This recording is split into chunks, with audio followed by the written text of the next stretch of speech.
ఒక జగన్మోహన్ రెడ్డి అన్న వ్యక్తి ఒక పులివెందులకి మాత్రమే ఒక ఎమ్మెల్యే. అతనికి ప్రతిపక్ష హోదా లేదు.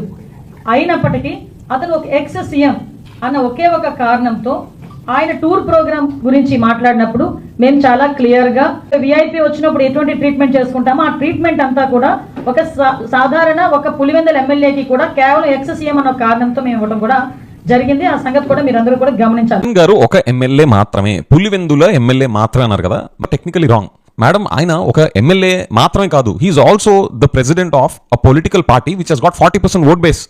ఆల్మోస్ట్ 40% ఓట్ బేస్ ఉన్న ఒక political party, YCP party president కూడా ఆయన. అండ్ మీకు ఒక క్వశ్చన్ మేడం, ఇక్కడ మీ పార్టీ ప్రెసిడెంట్ సిబిఎన్ గారు, జనసేన పార్టీ ప్రెసిడెంట్ పవన్ కళ్యాణ్ గారు అండ్ బీజేపీ వాళ్ళందరూ కలిసి కట్టుగా పోటీ చేసింది జస్ట్ ఒక ఎమ్మెల్యే మీదేనా? జస్ట్ ఒక పులివెందుల ఎమ్మెల్యే మీదేనా? జస్ట్ పులివెందుల ఎమ్మెల్యే సీట్ కోసమేనా? ఆయన జస్ట్ పులివెందులకి మాత్రమే ఎమ్మెల్యే అనేది టెక్నికలీ రాంగ్. ఆయన దానికి మించి చాలా పెద్ద వ్యక్తి అని చెప్పేసి ప్రపంచం మొత్తానికి తెలుసు. ఇఫ్ నాట్ యూ 1100 మంది పోలీస్ ఫోర్సెస్ ఇచ్చాము ఎక్సీఎం కాబట్టే అని చెప్పేసి అన్నారు కదా. మరి ఎందుకని ఇన్సిడెంట్ జరిగింది? Friends, this is the typical response of an Andhra politician.